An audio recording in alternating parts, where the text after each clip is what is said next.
สวัสดีครับพี่น้องมาแล้วครับมือนี้มาพ่อกันอีกกับผมลุงสอนคนนอนหน้าคือเก่าคือเดิมเด้อครับพี่น้องเด้อครับมาพ่อพี่น้องมือนี้ก็ตรงกับวันที่20เดือนมกราคมปี2569นะครับพี่น้องมาพ่อกันมือนี้ก็เป็นเดือนแรกของต้นปี69นะครับพี่น้องเนาะครับบ่ได้พ่อ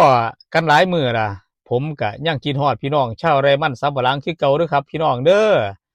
ยังเป็นกำลังใจให้พ่อแม่พี่น้องที่ปลูกมันสำปะหลังนะครับ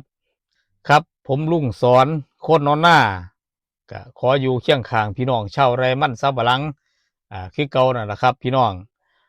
ครับสำหรับมื้อนี้ผมก็มีราคามันสำปะหลังมาแจ้งกับพี่น้องอีกคือเก่านะครับราคามันที่ผมจะแจ้งกับพี่น้องมื้อนี้นะครับ เป็นมั่นร่วมมั่นเสือแป้งนะครับที่จะมาแจ้งกับพี่น้องมือนี้นะครับช่วงนี้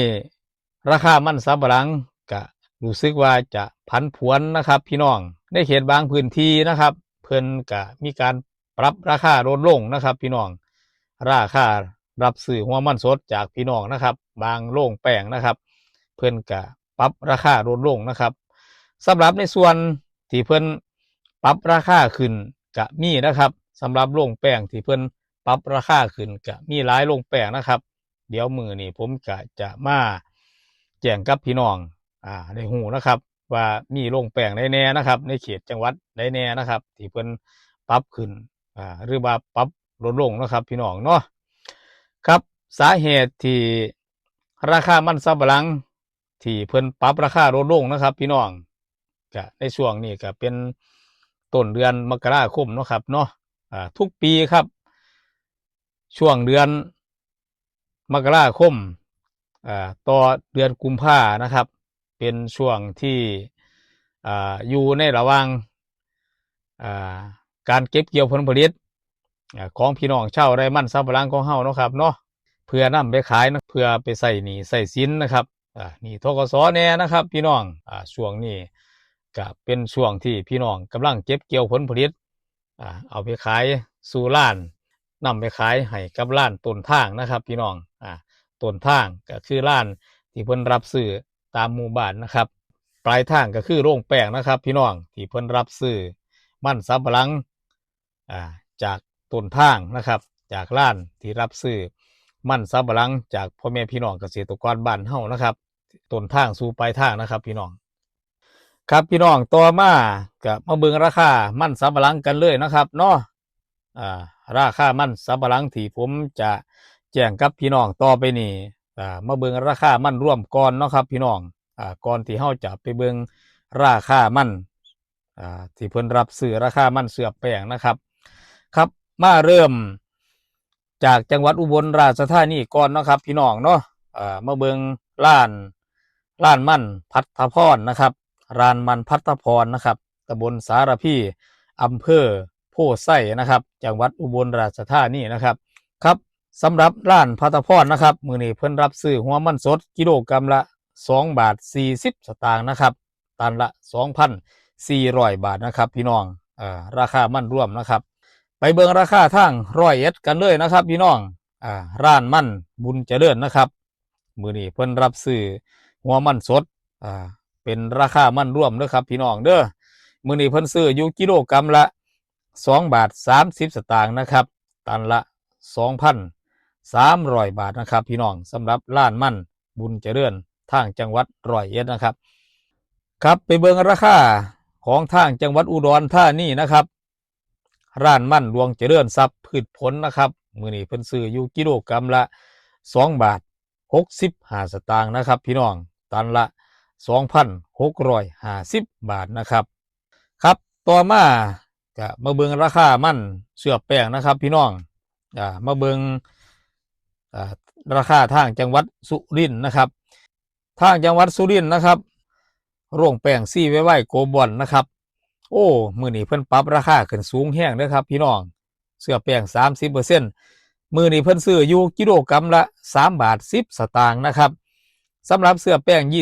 25% 2 บาท 85 สตางค์นะครับพี่น้องเป็นราคาที่เพิ่นปรับขึ้นสูงแห้งนะครับ จากเมื่ออาทิตย์ก่อนนะครับเสื้อแป้ง30%เพิ่นซื้ออยู่กิโลกรัมละ2 บาท 85 สตางค์นะครับแต่มื้อนี้นะครับประจำวันที่20เดือนมกราคมของมื้อนี้นะครับพี่น้องเพิ่นซื้ออยู่กิโลกรัมละ3 บาท 10 สตางค์นะครับเพิ่นปรับราคาขึ้น25 สตางค์ต่อกิโลกรัมนะครับสำหรับเสื้อแป้ง25%นะครับเมื่ออาทิตย์ก่อนกิโลกรัมละ2 บาท 65 สตางค์นะครับมื้อนี้เพิ่นปรับขึ้นอยู่2 บาท 85 สตางค์นะครับปรับขึ้นไป25 สตางค์นะครับพี่น้องปรับขึ้นทุกเปอร์เซ็นต์ของเสื้อแป้งนะครับก็ดีใจนำพี่น้องเด้อครับเด้อที่อยู่ในเขตใกล้เคียง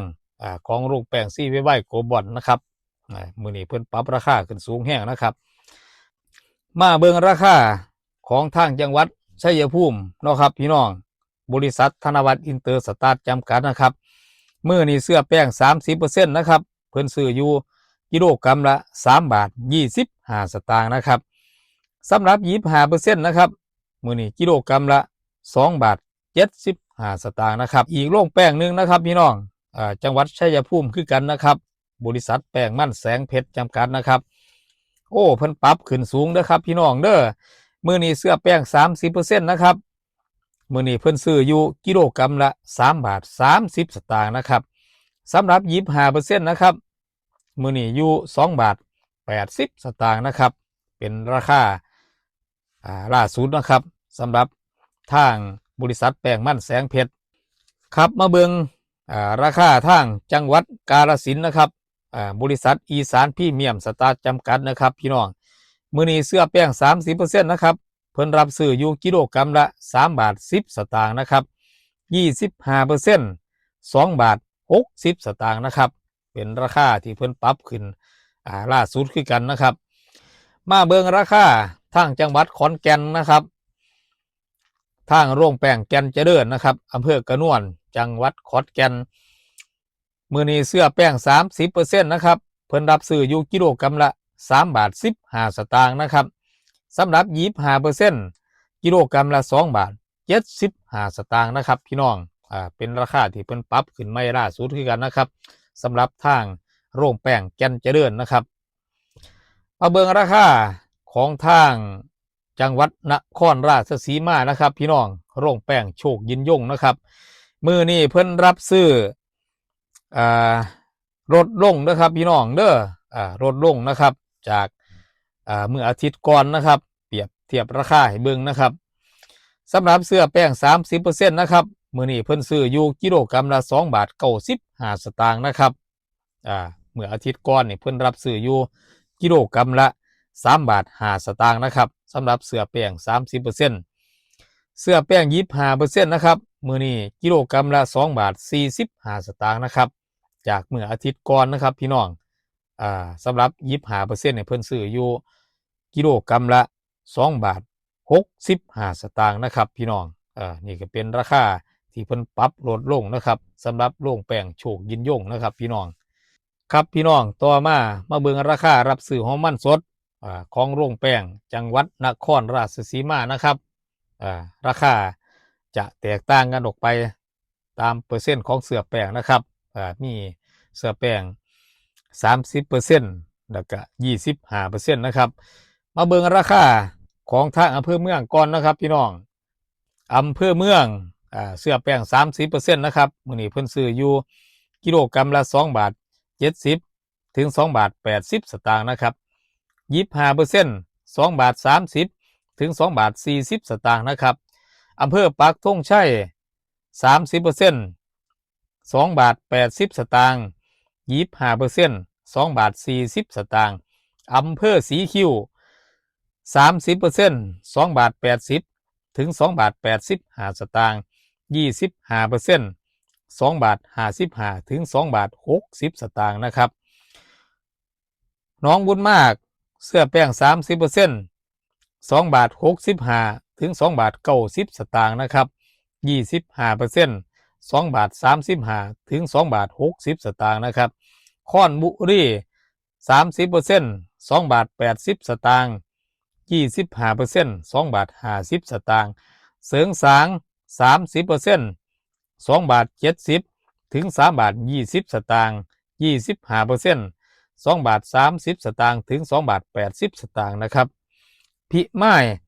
30% 2 บาท 85 สตางค์ 25% 2 บาท 45 สตางค์การขุนทด 30% 2 บาท 95 สตางค์ 25% 2 บาท 45 สตางค์ขามทะเลสอ 30% 2 บาท 95 สตางค์ 25% 2 บาท 45 สตางค์ชุ่มพ่วง 30% 2 บาท 90 สตางค์ 25% 2 บาท 50 สตางค์บัวใหญ่ 30% 3 บาท 10 สตางค์ส่วน 25% 2 บาท 65 สตางค์นะครับนี่ก็เป็นราคาของทางโรงแป้งจังหวัดนครราชสีมานะครับแต่ละอำเภอนะครับเพิ่นก็รับซื้อแตกต่างกันออกไปแล้วก็ขึ้นอยู่กับเสื้อแป้งที่กันนะครับพี่น้องเด้อครับส่วนราคาก็ขึ้นอยู่กับเสื้อแป้งที่เพิ่นรับซื้อนะครับพี่น้องแต่ละในเขตพื้นที่แต่ละอำเภอราคาก็แตกต่างกันออกไปนะครับแต่ละเขตแต่ละพื้นที่นะครับราคาก็มีการซื้อหน่อยซื้อหลายแตกต่างกันออกไปนะครับพี่น้องครับสำหรับมื้อนี้ผมก็มีราคามันสำปะหลังของเสื้อแป้งแล้วก็ราคามันร่วมนะครับแต่ละร้านแต่ละในเขตพื้นที่นะครับพี่น้องมาแจ้งกับพี่น้องชาวไร่มันสำปะหลังในมื้อนี้นะครับครับก็ขอเป็นกำลังใจกับพี่น้องชาวไร่มันสำปะหลังที่เก่าด้วยครับพี่น้องเด้อก็อยู่น้ำกันไปนานๆนะครับผมลุงสอนเองก็ขอเป็นกำลังใจกับพี่น้องที่ปลูกมันสำปะหลังอยู่น้ำกันอีกต่อไปนะครับพี่น้องสู้ๆนะครับครับสำหรับมื้อนี้เนาะครับพี่น้องเนาะก็ใส่เวลามาพอสมควรนะครับก็ขอขอบคุณพ่อแม่พี่น้องที่ให้การติดตามรับชมช่องน้อยๆลุงสอนคนนอนหน้านะครับด้วยดีเสมอมาก็ขอฝากช่องน้ำเนเด้อครับพี่น้องจะขอฝากช่องน้ำแน่นะครับให้ผมอยู่กับพี่น้องเกษตรกรชาวไร่มันสำปะหลังไปนานๆนะครับครับมื้อนี้เนาะครับพี่น้องเนาะสุดท้ายก็ขอให้พ่อแม่พี่น้องจงมีความสุขความเจริญนะครับคิดสิ่งใดปรารถนาสิ่งใดก็ขอให้สมมุ่งมั่นปรารถนานะครับพี่น้องเด้อครับสู้ๆกันต่อไปครับพี่น้องก็ขอให้สุขภาพแข็งแรงอยู่ดีมีแห้งร่ำรวยกันทุกคนนะครับครับสำหรับมื้อนี้ผมก็บ่มีหยังหลายเนาะครับพี่น้องเนาะก็ขอตัวลาพี่ลาน้องไปก่อนเนาะครับพี่น้องเนาะเอาไว้ในคลิปหน้ามื้อหน้าเฮามาพอกันใหม่เนาะครับพี่น้องเนาะกับมีข่าวมีความคืบหน้าจังไดราคามันสำปะหลังทิศทางจะเป็นจังไดเดี๋ยวผมจะมาแจ้งกับพี่น้องในมื้อถัดไปนะครับพี่น้องเนาะเอาสำหรับมื้อนี้ก็ขอขอบคุณอีกครั้งเนาะครับพี่น้องเนาะเอาไว้มื้อหน้าพบกันใหม่ครับสำหรับมื้อนี้สวัสดีครับ